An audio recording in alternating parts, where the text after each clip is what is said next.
Revolt of 1857 ये basically किस वजह से स्टार्ट हुआ था? देखिए, British policies day by day जो इंडियन कम्युनिटी के ऊपर प्रेशराइज़ किए जा रही थी, उसकी वजह से ये रिवोल्ट 1857 का स्टार्ट हुआ था। इसके कुछ मेन रीजंस हैं, जैसे मैं बता रही हूँ। The introduction of British administration led to the strain in India socio cultural fabric of Indian society. The reformers like Raja Ram Mohan Roy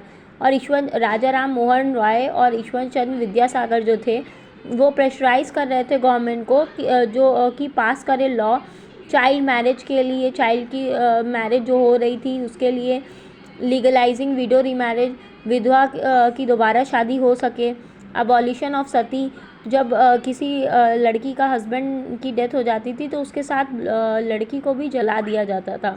तो इसके रिगार्डिंग और इसके लिए जो प्रेशराइज़ किया जा रहा था, इसको हिंदू सोसाइटी सोशल कल्चर और रिलीजियस अफेयर्स में इंटरफेरेंस मान रही थी। दूसरा रीज़न क्या था?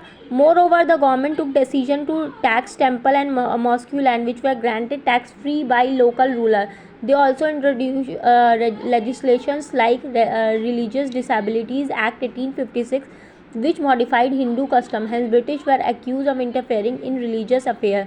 दूसरा रीज़न ये था कि जितने भी मंदिर और मस्जिद थे उसके ऊपर भी टैक्स लगाई थी, जो कि लोकल रूलर्स जो वहाँ के थे उन्होंने फ्री किया हुआ था, मगर ये जो ब्रिटिश गवर्नमेंट थी उसके ऊपर टैक्स लगाई थी। तीसरी चीज़ ये है कि रिलीजियस डिसेबिलिटीज़ एक्ट 1856 भी गवर्नमेंट ने इंट्रोड्यूस कर दिया था, जिसकी वजह से हिंदू कस्टम जो को इंटरफेरेंस लग रहा था। फिर फोर्थ पॉइंट ये है, the rumours of mixing bone dust in flour used in military cantonment further fuelled the suspicion against British.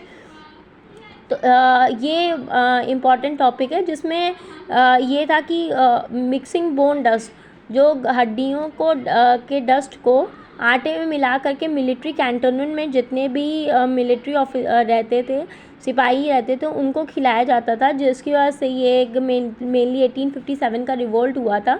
There has presence of missionaries, there British expanded their influence, this gave strength to the nation that way are engaged. Fifth point ये देखिए, a more immediate reason was presence of pig and cow fat in Enfield rifle, which were required to be bitten off before loading.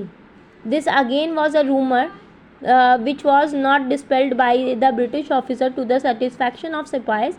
It was made clear by these factors that British were indeed trying to corrupt the religion of both Muslim and Hindus. देखिए, जितने भी British government में जितने भी सिपाहीज work करते थे वो mainly Hindu या मुस्लिम होते थे, और ये मेन रीज़न है 1857 के रिवोल्ट होने का, जिसमें जो बुलेट थी, इनफील्ड राइफल की जो बुलेट थी उसमें पिग एंड काऊ के फैट डाले गए थे, जिसको मुंह से निकालना होता था।